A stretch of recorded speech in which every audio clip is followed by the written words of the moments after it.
ሰላም አድማጮች እንደምን አላችሁ? ኤፍኤም አዲስ 97.1ን እያደመጣችሁ ትገኛላችሁ። የሃሽታግ ኢትዮጵያ ፕሮግራማችን ተጀምሯል።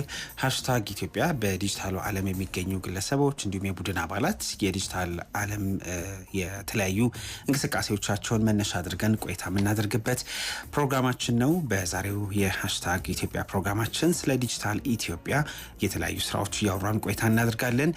የዲጂታል ኢትዮጵያን እንቅስቃሴ ስናነሳ እንደ ሀገር በተለይ የዲጂታል ህልሟን ወደ ተግባር የምትቀይርበትን የዲጂታል ኢትዮጵያ 2030 ስትራቴጂ እየተገበረች ትገኛለች። ኢትዮጵያ በመቶዎች የሚቆጠሩ የመንግስት አገልግሎቶችም በዛ ማዕቀፍ ውስጥ ሆነው አገልግሎት እንዲያገኙ ዜጎች እየተደረገ ነው የሚገኘው። የአርቲፊሻል ኢንተለጀንስ ወይም የሰው ሰራሽ አስተውሎት እንደዚሁም ደግሞ የ5 ሚሊዮን ኮደርስ እና የሳይበር ደህንነት ላይ በርከት ያሉ ስራዎችም እንደ ሀገር እየተሰሩ ይገኛሉ። ያንን መነሻ አድርገው በተለይ የማህበራዊ ሚዲያቸውን መነሻ በማድረግ አጫጭር መረጃዎችን ከጉዳዩ ጋር በተገናኘ ከሚያጋሩት መካከል አንዱ ነው ዮሐንስ አለፎም።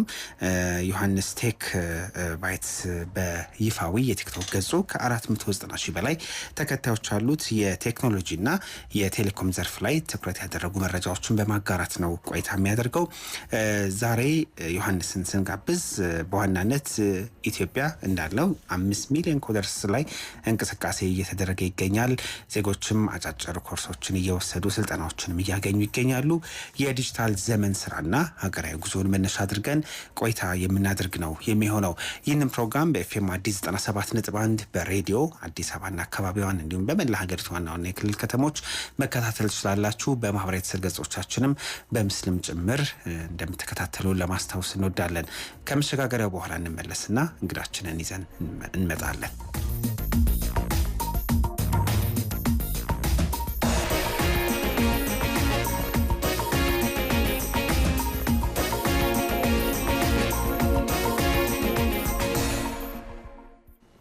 ተመልሰናል። እንግዲህ የዛሬ የሃሽታግ ኢትዮጵያ ፕሮግራማችን እንዳልነው የዲጂታል ኢትዮጵያ ላይ ትኩረት አድርጎ ቆይታ ያደርጋል። ዮሐንስ ቴክ ደግሞ አብሮን ይቆያል። ዮሐንስ ቀደም ሲል እንዳልነው በማህበራዊ ትስስር ገጽ ከ490 ሺህ በላይ ተከታዮች አሉት። የቴክኖሎጂ የዲጂታሉ ዓለም ጉዳዮችን በማንሳት እናውቀዋለን። ለሚሰራበት ተቋም ያደላ ይመስላል። የቴሌኮም ጉዳዮችም እንዲሁም አሉት።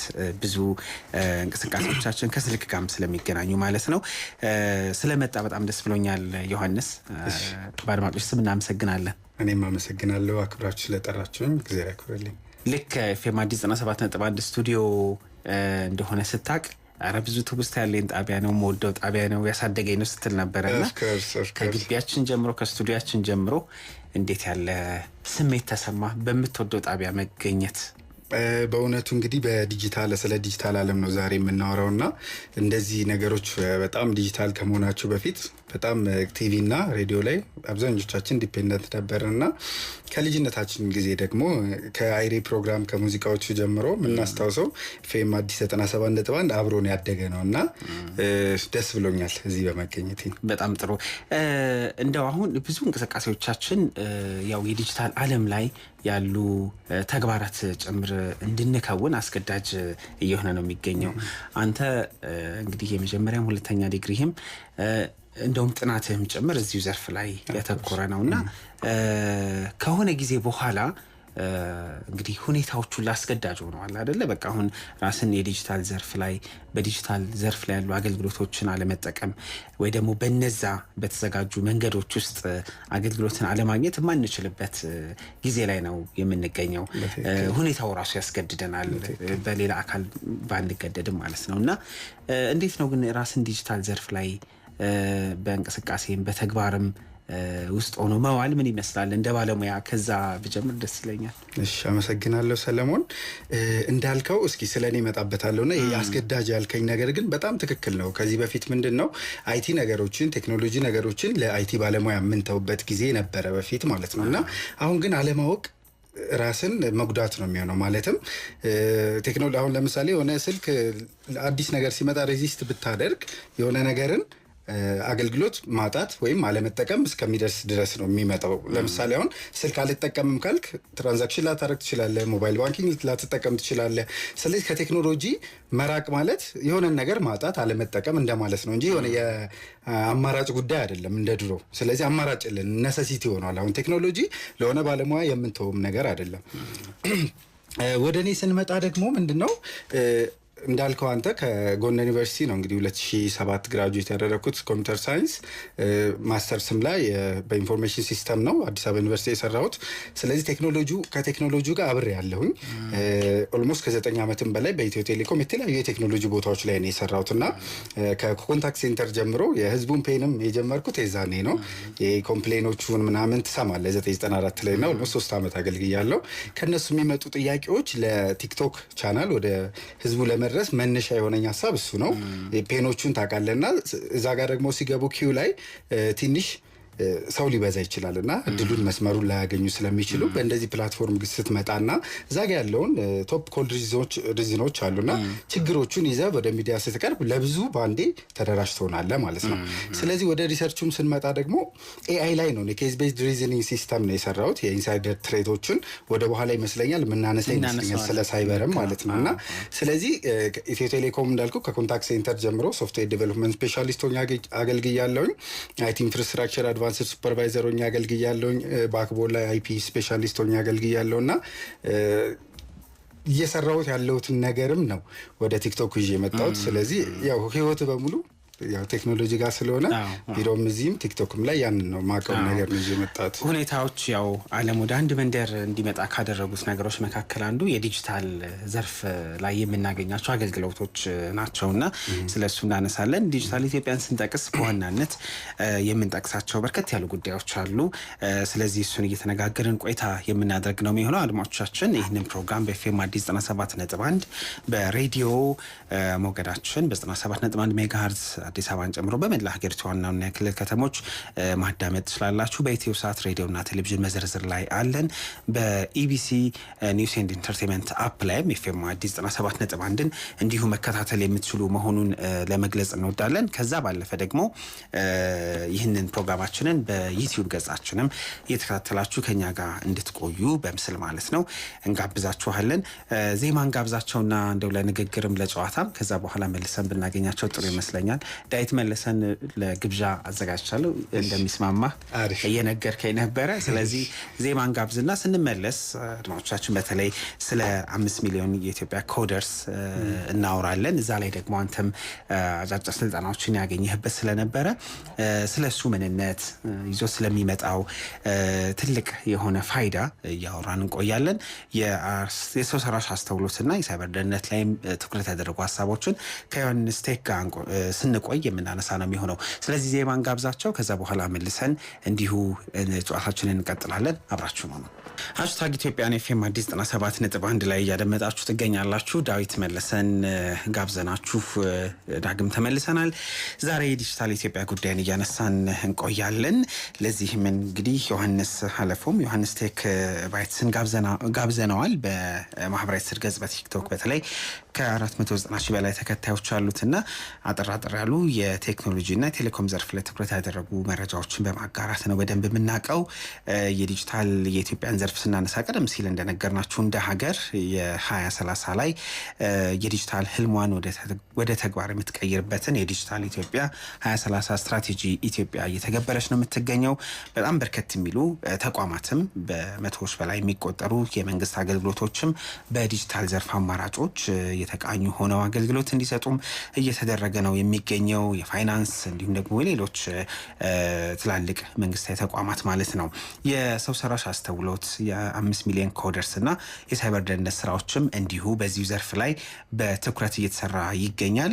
ኢትዮጵያ እንደ ሀገር እያደረገች የምትገኘው እንቅስቃሴን መነሻ አድርገን ስንጠቅስ እንደው ከወጣቶች ብንጀምር ጥሩ ነው በሚል የ5 ሚሊዮን ኮደርስ ስልጠናን በተመለከተ እንደው ቆይታ የመጀመሪያዎቹ ደቂቃዎችን ስለሱ ብናወራ መልካም ነው ብለን አስበናል። እንግዲህ ይሄ የ5 ሚሊዮን ኮደርስ ስልጠና ሐምሌ 2016 ነበረ እንግዲህ በኢፌዴሪ ጠቅላይ ሚኒስትር ዶክተር አብይ አህመድ አማካኝነት ይፋ ተደርጎ በተለይ ወጣቶች፣ ሁሉም ዜጎች በአጠቃላይ ይህንኑ ስልጠና እንዲወስዱ ሲደረግ የነበረው እስካሁንም በጣም በርካቶች እንደወሰዱ ነው ያለን መረጃ።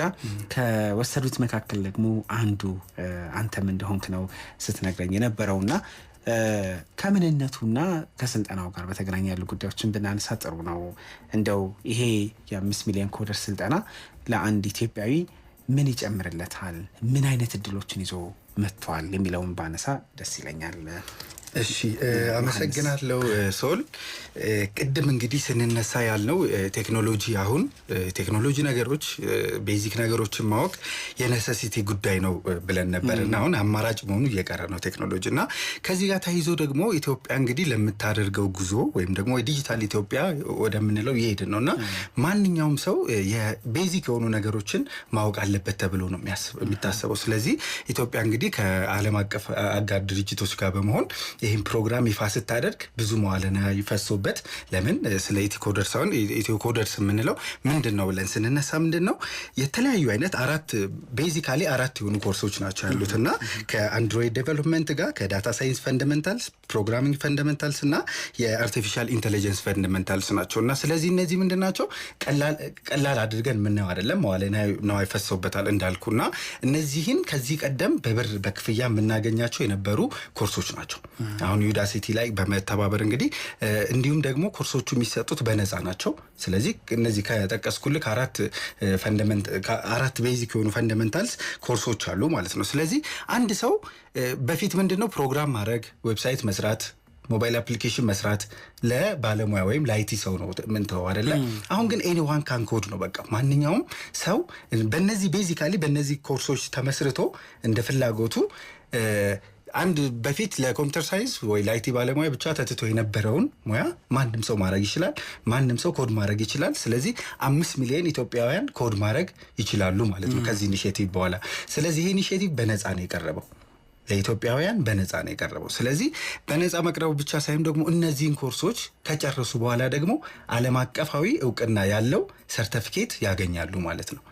ስለዚህ ኢትዮኮደርስ ሙሉ ኢትዮጵያን እንግዲህ ወጣቱ እድሜ፣ የመንግስት ሰራተኛ፣ የቴክኖሎጂ ባለሙያ፣ የሶሻል ተማሪ፣ የናቹራል ተማሪ የሚል ገደብ የለውም።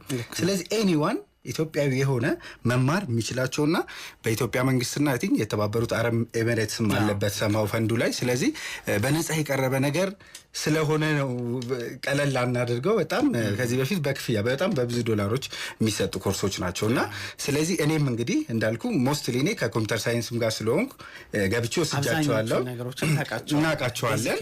ግን ስቲል አው ከአንድሮይድ ከዳታ ሳይንስ ጋር አንድሮይድ ዴቨሎፕመንት ጋር እኔም ኮርሶችን ወስጄ አጠናቅቄያለሁ እዛ ላይ ማለት ነው። ስለዚህ እንግዲህ ልል የምችለው ሁላችሁም ኢትዮጵያውያን ይሄ በጣም የማይገኝ እድል ነው፣ ተጠቀሙበት ሁላችንም እላለሁ። እስካሁን ባለው እንግዲህ በጣም ቁጥሩ ቀላል የማይባል ኢትዮጵያዊ እየወሰደ እንደሆነ ነው ያለን መረጃ።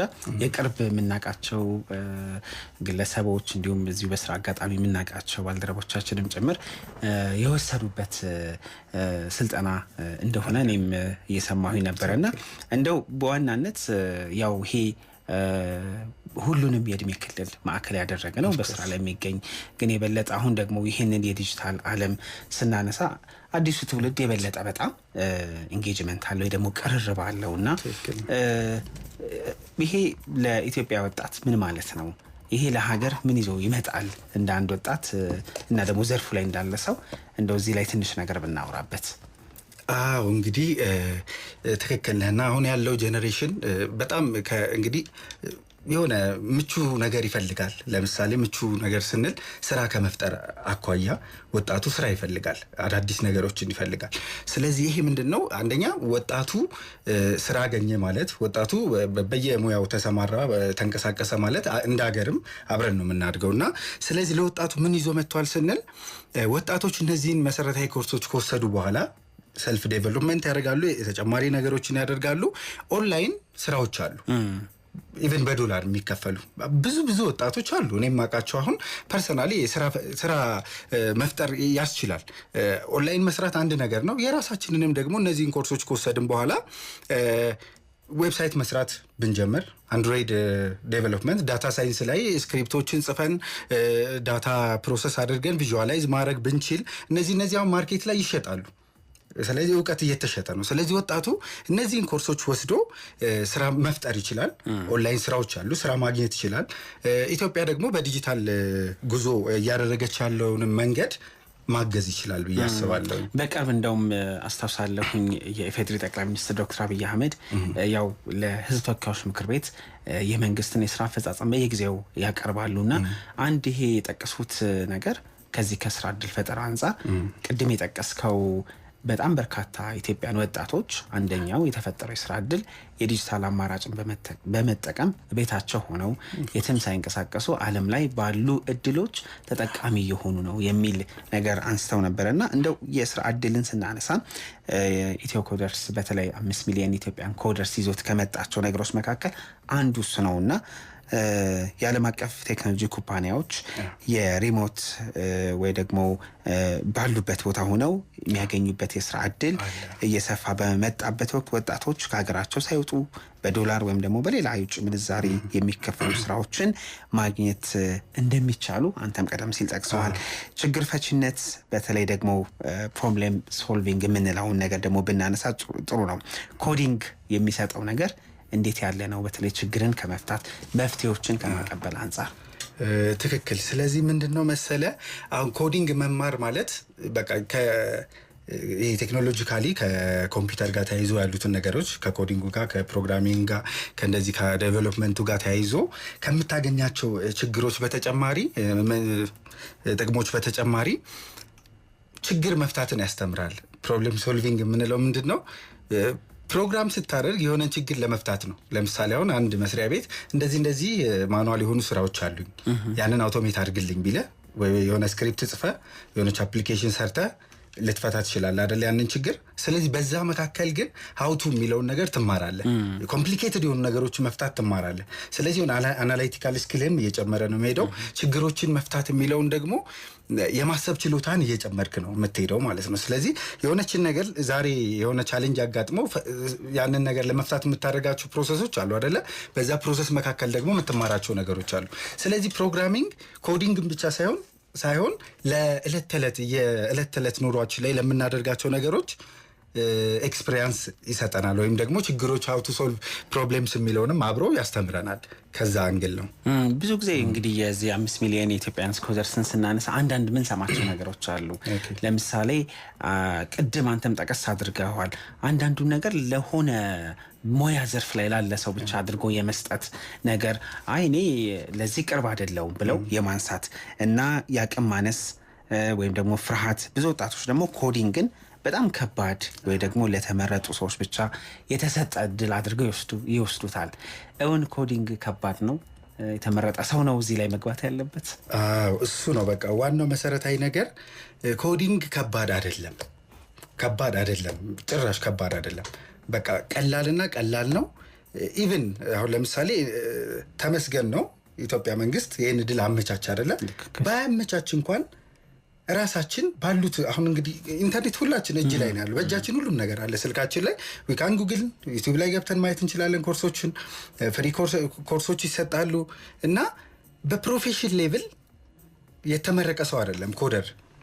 አሁን እስኪ በጣም ከባባድ ሃኪንጎች አሉና የእነሱን ሂስትሪ ስንመለከት የ16 ዓመት ልጅ ቤቱ ቁጭ ብሎ የናሳን ሲስተሞች ከባባድ የሆኑ የፋይል ሲስተም አታክ ሲያደርግ ዜና እንሰማለን።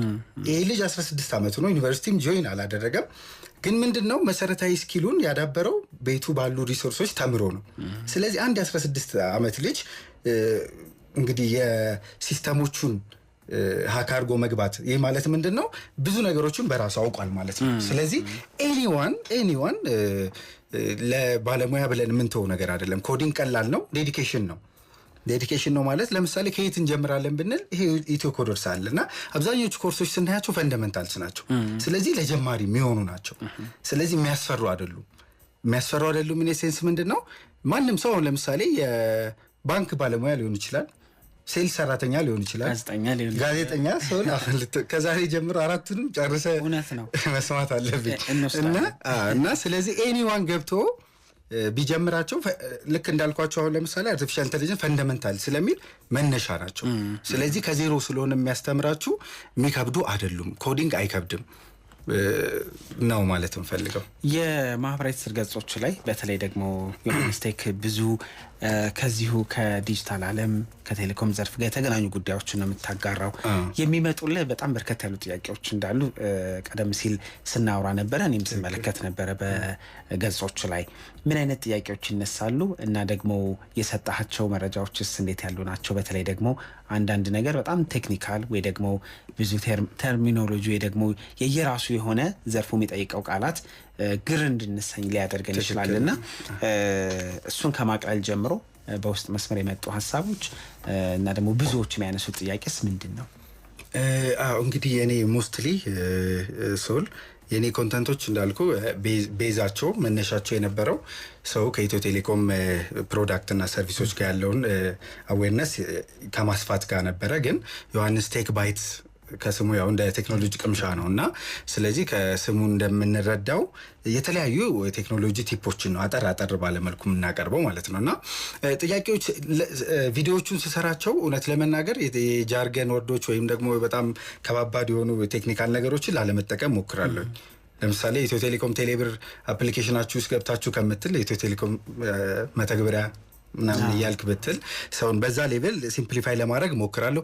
የሚነሱ ጥያቄዎች ብዙ ጥያቄዎች አሉ። በተለይ ኮደርስ ላይ ብዙ ፍላጎቶች ስላሉ የሰሯቸው ቪዲዮዎች ላይ አሁን ብዙዎቹ ምንድነው እንዴት ነው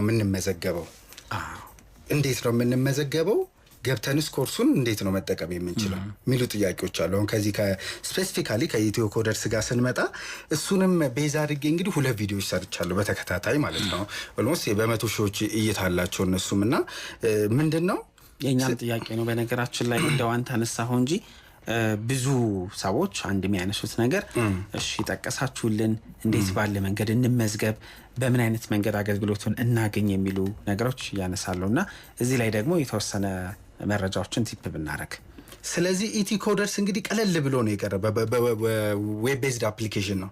ዌብ ቤዝድ ማለት በዌብሳይት ሊንክ የምናገኘው ነው። ስለዚህ ኢቲ ኮደርስ ላይ ምንድነው etycoders.it ብለን ስንገባ etycoders.it ብለን ስንገባ እዛ ላይ እንግዲህ ሎጊን የምናደርግበት አማራጮች አሉ ማለት ነው። ስለዚህ የስራ ፊልዶችን መርጠን የሚመጡ ፕሮፋይሎች አሉ። ሞስትሊ በጣም ዲቴይል ነገሩን እዚህ ጋር መጨረስ ስለማንችል ቲክቶክ ቻናሌም ላይ አለ ዮሐንስ ቴክ ባይትስ ብላችሁ ብትገቡና ወይ ደግሞ ቲክቶክ ላይ ገብታችሁ etycoders ብላችሁ ሰርች ብታደርጉ የኔ ቪዲዮ ይመጣላችኋልና ስለዚህ ምንድነው እዛ ጋር ኢሜይላችን አለ።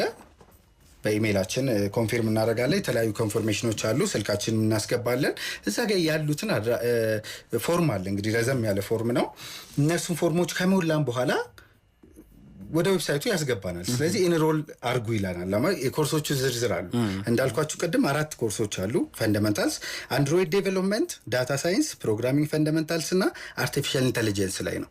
ስለዚህ ከአራቱ የፈለጋችሁትን መርጣችሁ ኢንሮል ስትሉት ኮርሱን መውሰድ ትጀምራላችሁ ማለት ነው። ስለዚህ ኮርሱ ምንድነው ባላችሁበት ቦታ ሆናችሁ የትም ሳትሄዱ ቤታችሁ ሆናችሁ የምትወስዱት ነው። ሜቢ መስሪያ ቤት ልትሆኑ ትችላላችሁ፣ በስልካችሁ ሊሆን ይችላል፣ በላፕቶፓችሁ ሊሆን ይችላል። ስለዚህ የጊዜና የእንትን ገደብ የለውም፣ የሰዓት የቦታ ገደብ የለውም። ስለዚህ እነዚህን ኮርሶች ለመውሰድ የሚያስፈልጋችሁ የኢንተርኔት ኮኔክሽን ነው። ወይ ስልክ ወይ ላፕቶፕ ካለ በቂ ነው። እንዳልኳችሁ etycoders.it ላይ በመግባት መመዝገብ፣ ፎርሞችን መሙላት፣ ከዛ ኢንሮል ማለት ኢንሮል ወይም ደግሞ ይውሰዱ ነው ኮርሱን። እዛ ውስጥ ገብታችሁ በቀላሉ ኮርሶችን መውሰድ ትችላላችሁ። በጣም ጥሩ። ከዛ በኋላ እንግዲህ ሰርቲፋይድ የሆነ እውቅና ከስልጠናው በኋላ የሚያገኛሉ። ምንድነው እዚህ ጋር ማወቅ ያለባችሁ አብዛኞቻችን ጀምረን ማቆም የለብንም ኮርሱን። እዛ ጋር የሚሰጠን ታይም ላይን አለ። ስለዚህ በደንብ ኮርሱን ይሰጣችኋል። በግራ በኩል ዳሽቦርድ አላችሁ። ይሄን ያህል ፐርሰንት ደረሳችሁ። ልክ 2-3 ለምሳሌ አሁን አንድ አርቲፊሻል ኢንተለጀንስ ላይ ኢንሮል አድርጋችሁ እየወሰዳችሁ ኮርሱን ከዛ በኋላ የሆነ ፐርሰንት ወይ ደግሞ ቻፕተር 1 2 3 ከወሰዳችሁ በኋላ በግራ በኩል ፕሮግረሳችሁን ያሳያችኋል። የኮርሳችሁን 20%፣ 50%፣ 80% ልክ 100% ስትደርሱ ዓለም አቀፋዊ እውቅና ያለው ሰርቲፊኬት ይሰጣችኋል። ይሄም ደግሞ ቅድም እንዳልከው ኦንላይን ላይ ያሉ ብዙ ስራዎች አሉ ናት ኦንሊ ኢን ኢትዮጵያ ማለት ነው በዓለም አቀፍ ደረጃ። ስለዚህ እነሱ ኔትወርክ ውስጥ በመግባት ይሄ እንደዚህ አይነት ሰርቲፊኬቶችን አሳያችሁ ማለት ብቁ ናችሁ።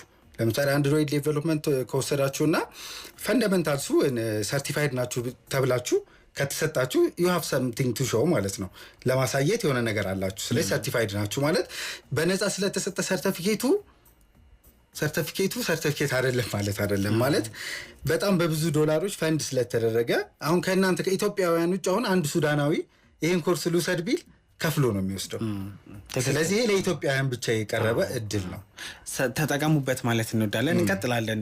ብዙ የምናነሳቸው ከኮርሶቹ መካከል አንዱ የሰው ሰራሽ አስተውሎት ነው።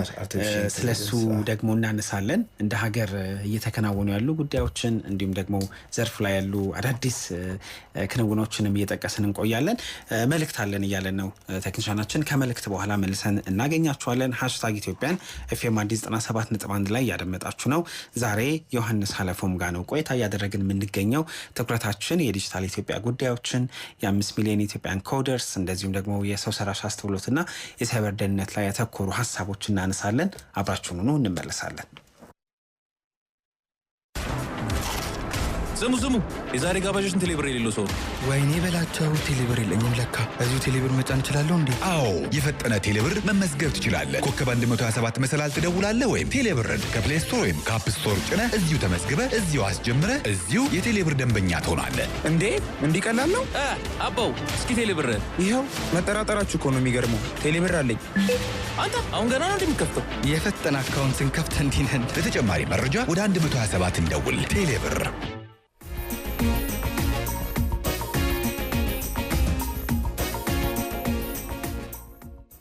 ተመልሰናል። አድማጮቻችን FM አዲስ 97.1 እያደመጣችሁ ትገኛላችሁ። የ#ኢትዮጵያ ፕሮግራማችን እየተከታተላችሁት ስለሆነ እናመሰግናለን።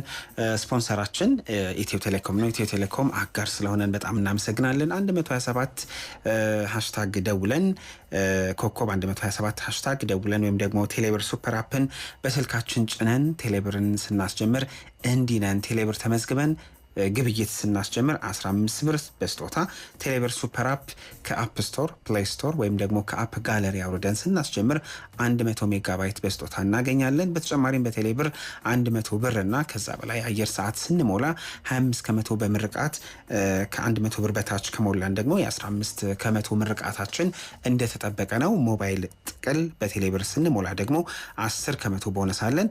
ቴሌብርን አስጀምረን በስጦታና በምርቃት እንንበሽበሽ እየተባላችሁ ትገኛላችሁ። ከኢትዮ ቴሌኮም እጅግ በጣም እናመሰግናለን። እንግዳችንም እንዳጋጣሚ ከኢትዮ ቴሌኮም ነበር የመጣው ዮሐንስ ቴክ። ያው ገርሞኛል መገጣጠሙ። ኢትዮ ቴሌኮም በነገራችን ላይ አብሮን የሚሰራ ትልቅ የምንወደው ብሔራዊ ኩራታችን የሆነ ተቋም ነው። ስለዚህ አጋር ስለሆነ እናመሰግናለን። እንቀጥል ወይስ እዚሁ ቴሌብር ላይ የምትጨምረው ነገር አለ እንደ ባለሙያ? ቴሌብር ላይ ያው ስለ ሳይበር ስናነሳ አብረን እናነሳዋለን። መልካም። ወደ ሰው ሰራሽ አስተውሎት እንመለስ። አንደኛው በተለይ 5 ሚሊዮን ኢትዮጵያን ኮደርስ ስልጠና ላይ አንዱ ዘርፍ እንዳልከው የአርቲፊሻል ኢንቴሊጀንስ ወይ ደግሞ የሰው ሰራሽ አስተውሎት ነው እና በቅርብ ደግሞ ያው ቀደም ብሏል። በእርግጥ በሀገር ደረጃ እንዲህ አይነት ስራዎች እየተሰሩ የነበረው እና አሁን በቅርብ ደግሞ ያው የኢፌዴሪ ጠቅላይ ሚኒስትር ዶክተር አብይ አህመድ በተቋሙ በመገኘት እንግዲህ ስራዎችን ሲመለከቱ ነበረ። እኔ ስመለከት እንግዲህ ሀገሩ የአዳዲስ ትውልድ ጭምር ነውና ነገን ተስፋ እንድታደርግ የሚያደርጉ ታዳጊዎችን ወጣቶችን ስመለከት ነበረ። ብዙ ስራዎች ቀለል ባለ መንገድ እንዲከወኑ የሚያስችሉ ስራዎች። ሰው ሰራሽ አስተውሎት ለኢትዮጵያ ምን ማለት ነው? ሰው ሰራሽ አስተውሎት ምን ይዞልን የመጣቸው በረከቶች አሉ? ነገሮችን ከማቅለል ባለፈ ደግሞ አጠቃላይ እንዲሁ እያንዳንዱ ዘርፍ ላይ የሚጨምራቸው ነገሮችን ብንጠቅስ ከስልጠናው ካገኘኸው እና ደግሞ በስራ አጋጣሚም ካየኸው ሀሳቦችን ማንሸራሰር እንችላለን። አርቲፊሻል ኢንቴሊጀንስ ሰው ሰራሽ አስተውሎት እንግዲህ በጣም ከምንጠብቀው በላይ በፍጥነት እያደገ ያለ ፊልድ ወይም ዶሜን ነውና ምን ጥቅም የሌለበት ፊልድ አለ ብሎ ማንሳት ይከብዳል። ለምሳሌ አሁን ኢትዮጵያ ወደ ዲጂታል ነው እየሄድን ያለ ነው። እንግዲህ ዲጂታል ኢትዮጵያኑን ለማድረግ ነው አይደለ? ኢትዮ ቴሌኮም ሁሉም ነገር የመንግስት መስሪያ ቤቶችም እየተሯሯጡ ያሉትና ኢትዮ ቴሌኮም በዚህ ዘርፍ ደግሞ በጣም ከባድ የሆኑ ፕሮጀክቶች እየሰራ ነው። ከስማርት ሲቲ ጋር ተያይዞ ስማርት ሲቲ ስንል ኤአይ ቤዝድ ናቸው ሁሉም ነገር። ትራፊክ ላይቲንጉን ኤአይ ቤዝድ ማድረግ። ስለዚህ ምንድነው የሆነ ታይም ሰጥተው ላይቱ አሁን እኛ ብዙ አዲስ አበባ ላይ የምናያቸው የትራፊክ መብራቶች የሆነ ፕሮግራም ይደረጉና ቀይ ይበራሉ፣ አረንጓዴ ይበራሉ።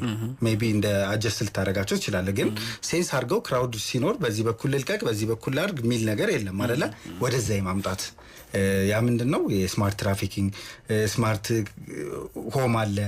ስለዚህ የሆነ ቦታ ሆነ ፍሪጅን ታዘዋለ፣ የሆነ ቦታ ሆነ አልጋህን ታዘዋለ፣ የሆነ ቦታ ነው ሙሉ ቤትን ኮንትሮል ታደርጋለህ። ስለዚህ ኤአይ ስንል ዶሜኑ በጣም በቃ ኤአይ ቤዝድ የሆነ ሰዓት ላይ ሰለሞንን ተክቸው ሌላ ሰው ኢንተርቪው ሊያደርገኝ ይችላል። አንተን የሚመስል ሌላ እንደዛ አንድ ነገር ተቀናቃኝ እየመጣብህ እና ከዚህ ጋር ተያይዘው ኤአይ ስንል ምንድነው ነገሮችን በብዙ ነገር ወደ አግሪካልቸር ወደ ገበሬው ልንመጣ እንችላለን እንዲያግዘው። ወደ ስማርት ማይኒንግ የምንለው አለ። አሁን በጣም ከባባድ የሆኑ ሰዎች የሚቸገሩባቸው ይሄ ማዕድን ማውጣት በጣም ብዙ ሰው የሚሞትበት ነው አይደለ? እሱ ሁሉ አሁን የተለያዩ ዓለም ሌሎች ቦታዎች ላይ ተጀመሩ አሉና በጣም አደገኛ የሰውን ልጅ ህይወት ይነጥቃል ተብሎ የሚታሰቡ ቦታዎች ላይ ኤአይ መተካት ወይም በኤአይ ቤዝድ ያደረጉ ማሽነሪዎችን መተካት። ስለዚህ የሰው ህይወት ሴፍ ታደርጋ ሪስኩን እንትን ትላለህ ማለት ነው። ስለዚህ እነዚህን እንግዲህ እንዴት ነው የሚሰሩት ስንል ከጀርባ ፕሮግራም ነው፣ ኮዲንግ ነው አሁን የሚመጣው። ለነዚህ ሁሉ ላላቸው ነገሮች ስልጠናው ላይ የሚያሉት ነገሮች እነዚህ ናቸው ታነሳው። ስለዚህ አሁን አርቲፊሻል ኢንተለጀንስ ፈንዳሜንታልስ ላይ ስንመጣ ከኤአይ ጋር ተያይዞ እነዚህን ኤአይ ለመስራት ወይም ደግሞ ኤአይ ስንል እንግዲህ ከጀርባ ፓይተን ሊሆን ይችላል፣ ከጀርባ ጃቫ ሊሆን ይችላል፣ ባክ ላይ ያለው ኮዲንግ ማለት ነውና ስለዚህ እነሱን የምንማርበት ነው።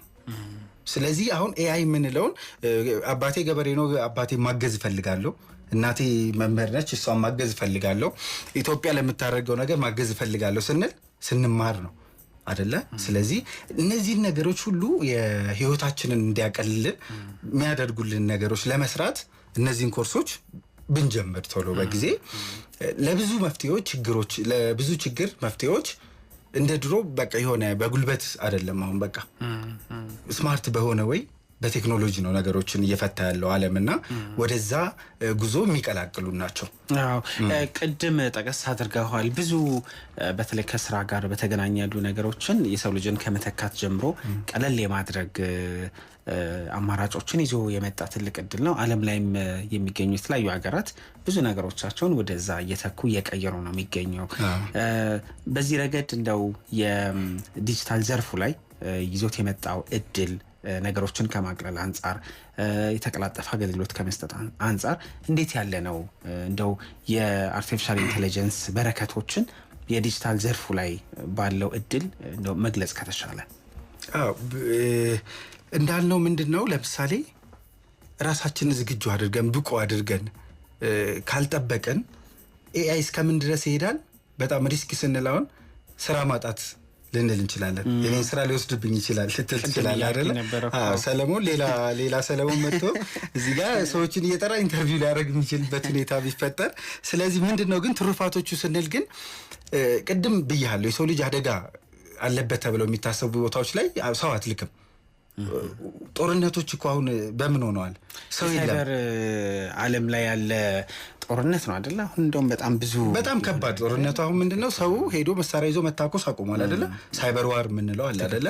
ስለዚህ ኢቭን እኮ ሰው ሰራሽ አውሮፕላኖች፣ ሰው ሰራሽ ድሮኖች አሉ አይደለ? እንዲሁም ደግሞ ፉድ ዴሊቨሪ ብንሄድ ሰው በፀሐይም እንደዚህ ምናምን እንትን ይዞ ላይንቀሳቀስ ይችላል አይደለ? እንደ ፉድ የሚያደርሱ ድሮኖች እኮ አሉ አይደለ? ምግብ የሚያደርሱ ለዴሊቨሪ የምንጠቀማቸው ብዙ ለምሳሌ አሁን ኦቶኖመስ ካሮች አሉ።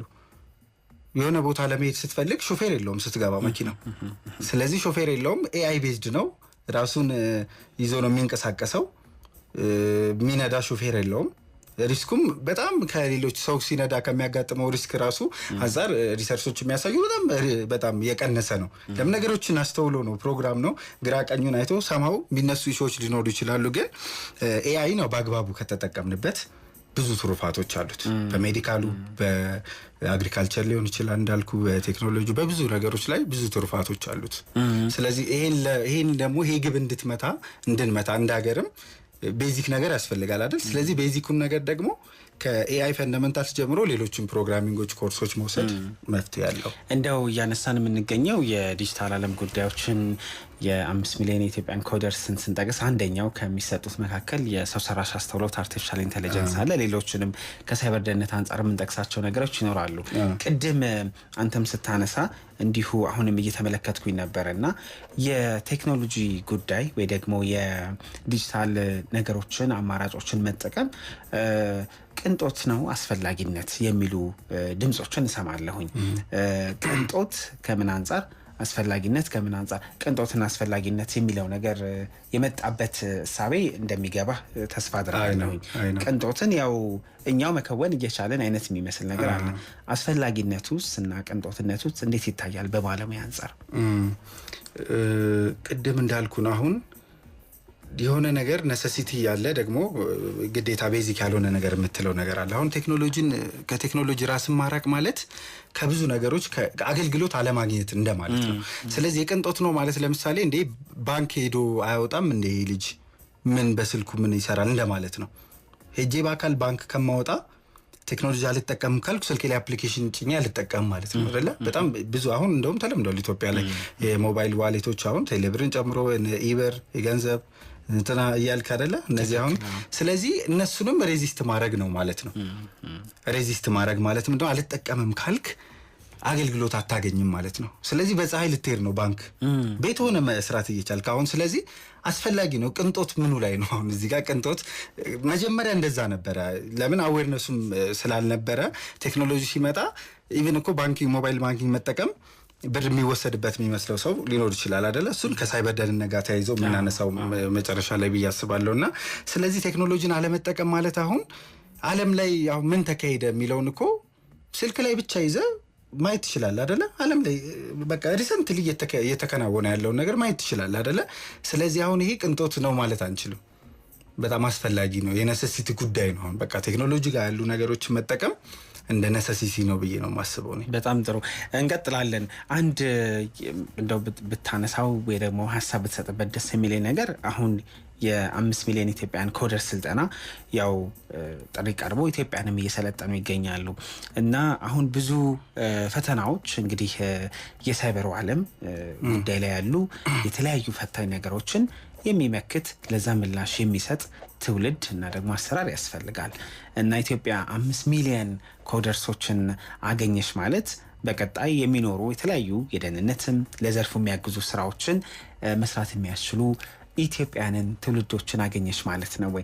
ይሄ ይዞት የሚመጣው በተለይ ደግሞ እንደ ሀገር የሳይበሩ ዓለም ላይ ሊቃጡ ከሚችሉ ጥቃቶች አንጻር ብቁ የሆነ ለዚህ ዘርፍ ብቁ የሆነ የሰው ኃይል ከመስጠት አንጻር ያለው ፋይዳ እንዴት ይገለጻል? ባለፈው ክቡር ጠቅላይ ሚኒስትር ዶክተር አብይ አህመድ ሲያነሱ እንግዲህ የኛ ጦርነቶች መሬት ላይ ብቻ አይደሉም፣ ስለዚህ ሳይበሩ ዓለም ላይ ጭምር ስላሉ ለዚህ ብቁ የሆነ ተቋም ብቁ የሆነ የሰው ኃይል ያስፈልገናል ሲሉ ነበረና በተቋም ደረጃ ቀደም ሲል የሰው ሰራሽ አስተውሎት ላይ ትኩረት ያደረገ ተቋም አለን። እንደዚሁም ደግሞ የኢንፎርሜሽን መረብ ደህንነት አስተዳደር ኤጀንሲም እንዲሁ አለን። ትላልቅ ስራዎች እየተሰሩበት ይገኛሉ። በሚኒስቴር ደረጃም የኢኖቬሽንና ቴክኖሎጂ ሚኒስቴርም አለና እነዛ ውስጥ እነዚህ 5 ሚሊዮን ኢትዮጵያውያን ለኢትዮጵያ ምን ማለት ናቸው? ምን ያህል ይጠቅሟታል? በተለይ ከደህንነት አንጻር የሚለውን ደግሞ እንደ ባለሙያ ብታነሳ እንደ አንድ ሰልጣኝም ስለዚህ በጣም ጥሩ ሀሳብ ነው ኦፍኮርስ እና በጣም ጥሩ ሀሳብ ነው እና 5 ሚሊዮን ሰው ቤዚክ እውቀት ኖረው ማለት እስኪ አስበው እንግዲህ 5 ሚሊዮን በጣም ብዙ ነው አይደለ? 130 40 ብንሆን ከዛ ውስጥ እንግዲህ 5 ሚሊዮን ነው ማለት አንደኛ ቴክኒካሊ ብቁ ነው ማለት ነው። ያ ሰው ለቴክኖሎጂ ቅርብ ሆነ ማለት ነው። ያ ማለት ምንድነው? የሆነ ነገር ቴክኒካሊ ከራሱ ጀምሮ ደህንነቱን ያስጠብቃል። ከራሱ ማለት ቤዚክ የሆኑ ነገር ስለ ኤአይ ስለ ቢግ ዳታ ስለ አንድሮይድ ዴቨሎፕመንት ኖሮ ማለት እንግዲህ በፕሮግራሚንግ ሳይድ ያለውን ነገር ቴክኒካሊ እውቀቱን ከፍ አደረገ ማለት ነው። ስለዚህ ከመጀመሪያ ምንድነው ህብረተሰብህን እኮ ከዚህ ከሞባይል ማጭበርበር ከስልክ ከነዚህ ከሳይበር ማጭበርበሮች ራሳችሁን ጠብቁ እያልክ ታስተምራለህ አይደለ? ስለዚህ 5 ሚሊዮን ራሱ ተምሮ ሌላ የሚያስተምር እንዳልከው 5 ሚሊዮን ወታደር አዘጋጀ ማለት ነው። አንዱ ስልጠናው ለዚህ ያግዛል፣ በጣም ያግዛል። እንዴ ስልክ አንድሮይድ አፕሊኬሽን እንዴት እንደሚሰራ ኮድ እየተማራችሁ መቼም እንኳን ፊት ለፊቱን ጀርባውንም ነው እያጠናችሁ ያላችሁት ማለት ነው ያንድን አፕሊኬሽን። ስለዚህ ከስክራች አንድ አፕሊኬሽን ብዙ ማጭበርበሪያዎች እኮ አንደኛ ምንድነው የውሸት የሆነ ሶርሳቸው ያልታወቀ አፕሊኬሽኖች በመጫን ነው አይደለ? ስለዚህ እናንተ የአፕሊኬሽን እንዴት እንደሚሰራ አወቃችሁ ማለት ትሬቱንም አወቃችሁ ማለት ነው። ነገ ጧት እኮ ለሙከራ አንድ አፕሊኬሽን እኮ ሰርታችሁ ራሳችሁ ላይ ጭናችሁ ልትሞክሩ ነው። ስለዚህ ባህሪያቶችንም እያወቃችሁ ነው ማለት ነው። ሌላ እንዴ ይችንም ማቃታለሁ ወደ ማለት ነው የምትሄደው። ስለዚህ ቴክኒካሊ ጎበዝ ይሆንክ ነው የምትሄደው እና ከሱ ጋር ተያይዞ እና ደግሞ ከ5 ሚሊዮን ውስጥ ደግሞ እንግዲህ በፈጣሪ ሁላችንም እናምናለን እና የትኛው በምን ላይ ጊፍትድ እንደሆነ አታውቅም። ከ5 ሚሊዮን ውስጥ የትኛው ጎበዝ አፕሊኬሽን ዴቨሎፕ እንደሚያደርግ አታውቅም። ማለት አናሊቲካሊ በጣም ጎበዞች አሉ። ሰው እንዳልኳችሁ ኮምፒውተር ሳይንስ ስለተማረ ዲግሪ ስላለው አይደለም፣ ተሰጥኦን አታውቅም። ዩ ሃቭ ቱ ኤክስፕሎር ኢት በቃ የሆነ ሄደህና ልክ አሁን ፕሮግራመሮች ከነዚህ ውስጥ ከአራት ኮርሶች ከ5 ሚሊዮን ውስጥ እንግዲህ እስኪ ዝም ብለህ አስበው 100,000 በጣም ብሪሊያንት ታፍ የሆኑ ፕሮግራመሮች ቢወጡ ስለዚህ 100,000 ከፓባድ ሆኖ አታክ መመለስ የሚችሉ ኢቭን እኮ ቦታ ፈቅደላቸው ብዙ ሰዎች አሁን ፔኔትሬሽን ቴስት ያስደርጋሉ። ኢትዮ ቴሌኮም ጨምሮ አሁን የሆነ ነገር ሊለቀቅ ሲል እስኪ ነው አታክ አድርጉ ትላለህ፣ ክፍተቱን ቨልነራቢሊቲ ለማውጣት ማለት ነው። ስለዚህ ኢትዮጵያውን ለምሳሌ አንድ ሀገራዊ የሆነ አፕሊኬሽን ዴቨሎፕ ልታደርግ እስኪ 5 ሚሊዮኑን ሞክሩ ብትል አስበው ማለት ነው። ይሄ ሁሉ ቴስት የሚያደርግ ሰው አለ፣ ይሄ ሁሉ ባለሙያ አለ እንደማለት ነው። ስለዚህ በጣም እንደ ሀገርም ዲጂታል ኢትዮጵያን መሆን ከማድረግ ተያይዞ እንደ ሀገር ወጣቱም ኢኮኖሚውንም ለማሳደግ ብዙ ነገር ብዙ ጠቅማለሁ። አዎ የስራ እድል ፈጠራን በጸጋነት ስለያዘው እንዲሁም ሀገርንም ራስንም ስለሚጠቅመው የ5 ሚሊዮን ኢትዮጵያውያን ኮደርስ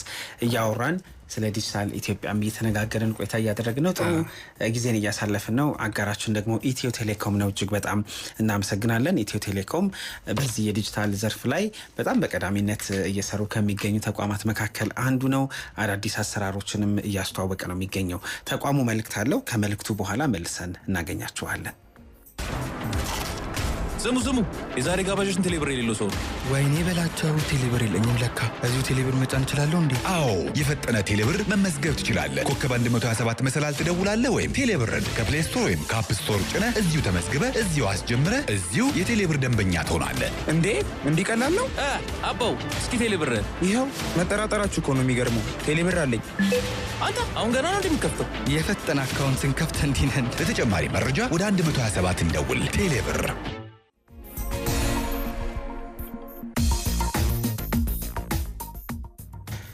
ኤፍኤም አዲስ 97.1 እያደመጣችሁ ትገኛላችሁ። አብራችሁን ስላላችሁ እጅግ እናመሰግናለን። በተለያዩ ጉዳዮች ነው ቆይታ እያደረግን የምንገኘው። ዛሬ እንግዲህ የዲጂታል ኢትዮጵያ አማራጮችን መነሻ አድርገን ቆይታ እያደረግን እንገኛለን።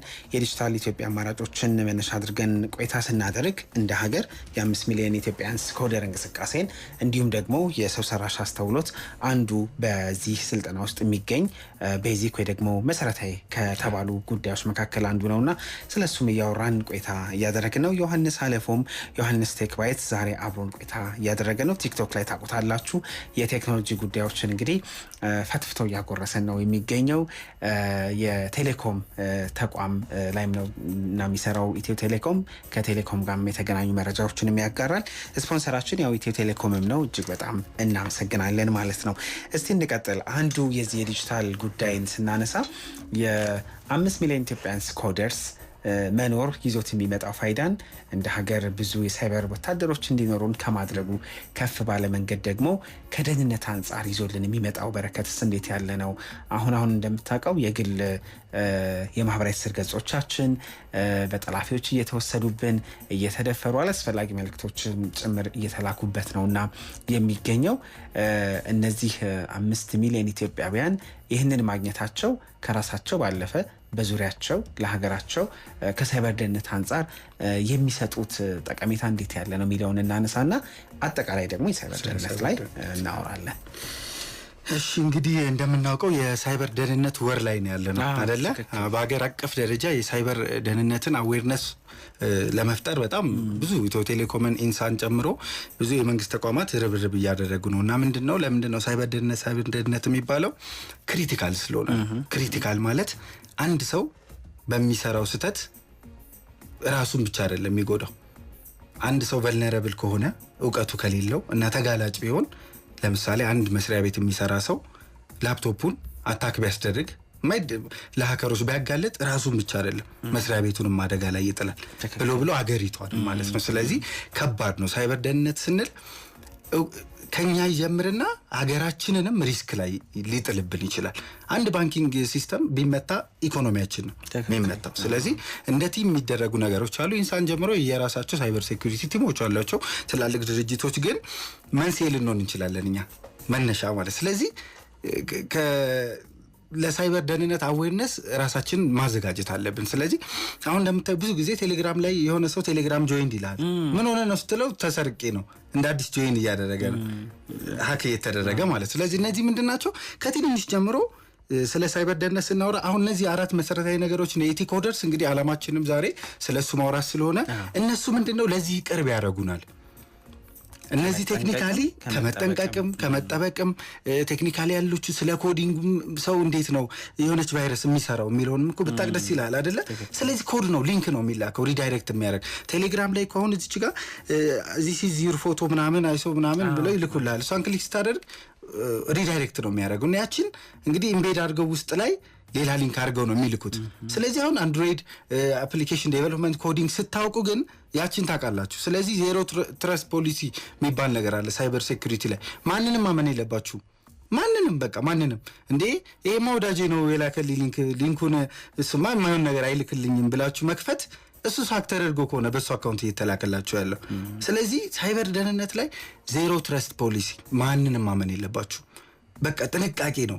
ያንን ዩአርኤል እንግዲህ ስካን የሚደረግበት ሶፍትዌር ካለ ስካን ሳይደረግ ሊንክ ክሊክ ማድረግ አይቻልም። ሶርሳቸው ካልታወቀ፣ ሶርስን ቢታወቅ አጠራጣሪ ከሆኑ መክፈት የለብንም። ለምሳሌ እንደዚህ ያሸንፈዋል፣ እንደዚህ ሎተሪ ሊያሸንፉ ነው፣ እነዚህ በጣም ስፓሞች ናቸውና የሶሻል ኢንጂነሪንግ የምንለው እናነሳለን ሳይበር ላይ በማወጣጣት ጓደኛ ሆኜ እንደዚህ አድርጌ እንደዚህ ምናምን እያሉ ብዙ ሚስጥሮችን የመስሪያ ቤታችሁን የስልካችሁን ፓስወርድ የሲስተም ፓስወርዶች ምናምን ሊያወጡ ይችላሉና ከዚህ ጋር ተያይዞ መጠንቀቅ አለብን ማለት ነው። ስለዚህ ሳይበር ደህንነት ስንል የኢቲ ኮደርስ አለ ከሳይበር ደህንነት ጋር ያለንን እውቀት ይጨምርልናል። የራሱ ዓላማዎች እንዳሉት ሆነው ቴክኒካሊ ጎበዝ ሆነን ማለት በሳይበር ደህንነትም የነቃ ማህበረሰብ እንፈጥራለን ማለት ነው። ከዚህ ጋር ተያይዞ እንግዲህ ከሞባይል ባንኪንግ ጋር ከቴሌብር ጋር ከምናምን ጋር ተያይዞ ደግሞ የሚነሱ ማጭበርበሮች አሉ። እዛ ላይ ደግሞ እንደው የተወሰነ እንደ ባለሙያ ሀሳብ ብሰጥ አንዱ ስፖንሰራችን ኢትዮ ቴሌኮም ነው። ስለ ቴሌብርም አሁን ምን ሰማቸው የተለያዩ የማጭበርበር ስልቶችም አሉ የሞባይል ባንኪንግ ላይም እና የዲጂታል ዘርፉ እንግዲህ ያደገ በሄደ ቁጥር ደግሞ ብዙ አዳዲስ የማጭበርበር ስልቶችም እየመጡበት እንደመሆኑ መጠን የግል ማህበራዊ ትስስር ገጾቻችንን እንደዚሁም ደግሞ የገንዘብ መለዋወጫ አማራጮቻችንን በምን አይነት መንገድ ነው መጠበቅ ያለብን? ጥንቃቄያችን እንደው በምን መንገድ ነው መሆን ያለበት? እስከምን ድረስ መዝለቅ አለበት የሚለውን ነገር ደግሞ እናንሳ። እንግዲህ አሁን ብዙ ባንክንም ኢትዮ ቴሌኮምን ስናይ በራሱ የሆነ ህብረተሰቡን ከማጭበርበር ለመጠበቅ ትላልቅ እርምጃዎችን ወስዷል። ለምሳሌ ቴሌብር ያለ ሲም ካርድ አይሰራም። ዳታ ካላበራ ሲም ካርድ በፊት እነሱ በጣም ትልልቅ እርምጃዎች ተወስደዋል። እና ግን በኤኒ ሚንስ እነዚህ ሞባይል ባንኪንጎችን ስንቀበል ሂሳብ በተለይ ብዙ ጊዜ ማጭበርበሩ ምንድነው የሚካሄደው? የሆነች ፎርጂድ ሳምፕል አፕሊኬሽን ሰርተው ትራንስፈር አድርጌልሃለሁና ፎቶ እንድታነሳ። ስለዚህ እንደዚህ አይነት ነገሮችን አለማመን። ቴክስት ይገባልን፣ ቴክስቶችን ቼክ ማድረግ ገብቷል አልገባም። በጣም አስፈላጊ ከሆነ አካውንትም ላይ ገብቶ ሂሳብን ቼክ ማድረግ ሊኖር ይችላል። እና ደግሞ የሚሰጡ ፓስወርዶች አሉ። ለምሳሌ ኦቲፒ ሊሆን ይችላል የአጭር ጊዜ ኮድ። አሁን ለምሳሌ ለማረጋገጫ ቁጥር አለ ወደ አፕሊኬሽን ልትገባ ስትል እሱን ደውለው ከእንደዚህ ነው የምትደውለው አሁን የሚገባልን ኮድ እንደዚህ ንገረኝ። ባይ ኤኒ ሚንስ የትኛውም ተቋም የሚገባላችሁ ኮድ የእናንተ ብቻ ነው፣ ማንም አይጠይቅም። ኢትዮ ቴሌኮም ራሱ ደውሎ ለአንተ የተላከውን ፓስወርድ የኢትዮ ቴሌኮም ሰራተኛ ማወቅ አይችልም፣ መጠየቅም መብቱም እንትንም ኃላፊነቱም አይደለም። ስለዚህ ማንም ሰው ሲጀመር የሚደውሉት በስልካችሁ ነው አይደለ? በኖርማል ስልክ ነው። ኢትዮ ቴሌኮም ሲደወል ከ994 ሊሆን ነው ባንክም ሲሆን ባጭሩ ይሄ ነው ነምበሮች አሉ አይደለ? በስልክ ቁጥር ሲደወሉ እንደዚህ አይነት ማጭበርበሮችን አክሰፕት አለ ማድረግ ነው ቶታሊ ማለት ነውና እነዚህ ግላይ ሚስጥሮች ፓስወርዶች አሁን ለምሳሌ ሞባይል አፕሊኬሽናችን የቅፎችን አለ አይደለ? እነሱን አፕሊኬሽኖች ደግሞ የሚታይ ቦታ ለማስቀመጥ ጽፎ ለምሳሌ ስልካችን ቢሰረቅ እዛው ስልካችን ላይ ኮንታክት ላይ ባንክ አካውንት ፓስወርድ ብላችሁ ሴቭ ካደረጋችሁላቸው ተጋላጭ ነው የፓስወርዳችሁ ማለት ነው። ስለዚህ ከሳይበር ደህንነት ጋር ተያይዞ የሚታይ ቦታ ለማስቀመጥ ሴቭ አታድርጉ። በቃ በራሳችሁ በውስጣችሁ ነው ፓስወርድ የይለፍ ቃል ስትይዙ በውስጣችሁ ነው ጽፋችሁ የሆነ ቦታ ማስቀመጣችሁት ሴቭም አደረጋችሁት ይሄ ተጋላጭ ነው። ስለዚህ በኤኒ ሚንስ የሆነ ነገራችሁ ከናንተ ሲወጣ ያ ፓስወርድ ለሌላ ሶስተኛ ወገን ስቲል ተጋላጭ ይሆናል ማለት ነውና ከሳይበር ደህንነት ጋር ተያይዞ እነዚህ ጥንቃቄዎች ቢደረጉ ይላል። እንደው ጠቅለል ሲል ግን አጠቃላይ የሳይበር ደህንነትንም የኢትዮ ኮደርስንም የዲጂታል ኢትዮጵያን አርቲፊሻል ኢንተለጀንስ ሰው ሰራሽ አስተውሎትንም አነሳን። እነዚህ አሁን ቀደም ሲል የጠቀስናቸው ችግሮችንም ለመቅረፍ እና ራስንም ብቁ ለማድረግ ሀገርንም ለመጥቀም የኢትዮ ኮደርስ 5 ሚሊዮን ስልጠናውን ብትወስዱ የተሻለ ራስን መጠበቅ ሀገርንም ማገዝ ስራ ዕድል መፍጠር ትችላላችሁ ይመስለኛል አይደለም? አጠቃላያችን የሚሆነው ከዚህ አንጻር እንደው አሁንም እያደመጡን በድንገትም የሬዲዮ መስመራቸውን የከፈቱ ዩቲዩብ ላይም እያዩን ለሚገኙ ኢትዮጵያውያን በተለይ 5 ሚሊዮን ኮደር ስልጠና ስላላለቀ እንዲወስዱ ምን መደረግ አለበት ሚለውን ጠቅላላ ያለ መልእክትህን ንገረንና እናበቃለን። የቀረ የምትለውን ማሳብ እዚህ ጋር ያስቀመጥኳት ጽሁፍ አለችና ምንድነው መሰላችሁ ዛሬ ነገ ሳትሉ ድሉን ተጠቀሙበት። የኢትዮ ኮደሮች ፕሮግራም ለ5 ሚሊዮን የኢትዮጵያ ሲቲዝንስ ወይም ዜጋዎች ብቻ የቀረበ ትልቅ የእድል በር ነው ወደ ቴክኖሎጂው ዓለም የመቀላቀያ ማለት ነው። ስለዚህ ከመማር አትቦዝኑ። ኮዲንግ መማር የነገዋን ዲጂታል ኢትዮጵያውን ለማድረግ እያደረገችው ያለችውን ጉዞ የሚያግዝ ከኛም ብሎ መስሪያ ቤታችንን፣ ጎረቤታችንን፣ ቤተሰባችንን ብሎ አገራችንን የሚጠቅም ኢኒሺዬቲቭ ነውና ስለዚህ ተማሩ። በነፃ ነው የቀረበው። ብዙ ብር ፈሶበታል። እንዳልኳችሁ የሱዳን ወይ ደግሞ የኬንያ ዜጋ መማር አይችልም። ይሄንን ፈንድ አልተደረገም። ስለዚህ ይሄ ለኢትዮጵያውያን ብቻ የቀረበ እድል ነውና ተጠቀሙበት። በጣም ጥሩ። ደግሞ ቅድም ስጠቅስ በጣም ቀላል ስልጠና ነው የ5 ሚሊዮን ኮደር ስልጠና ኮዲንግ ቀላል ነው ስትል ነበረ። ስለዚህ ቀላል ነው ምንም ራስን ኮዲንጉ ቀላል ነው እንዳልኳችሁ ፈንዳሜንታልስ ናቸውና በቃ ወደ ምንድነው የቀረበው ራሱ አላማው ለኮምፒውተር ሳይንስ ተማሪዎች ብቻ አይደለም። ኤኒ ፊልድ ኤኒ እድሜ በተለይ ወጣቱ በቃ ኤነርጂ እኮ አለ አይደለ? ስለዚህ የሆነ ነገር እኮ ምንድነው የሆነን ሰው ከምታስተካክልለት የሆነን ነገር መንገዱን አሳየው ነው አይደል የሚባለው? መንገድ ነው በቃ ይሄ እያሳያችኋለሁ። ኢትዮ ኮደርስ ላይ ገብታችሁ የምትወስዱት ኮርሶች ምን እንደምትሆኑ አታውቁም እናንተ። ትልቅ ሳይበር ሴኩሪቲ ስፔሻሊስት ልትሆኑ ትችላላችሁ። 5 ሚሊዮን ይወጣዋል። በጣም ብዙ በጣም ለምን እንዳልኳችሁ በፈጣሪ ምናምን ነው የኢትዮጵያ ህዝቦችና የትኛው ምን ተሰጠው እንዳለው አናቅም።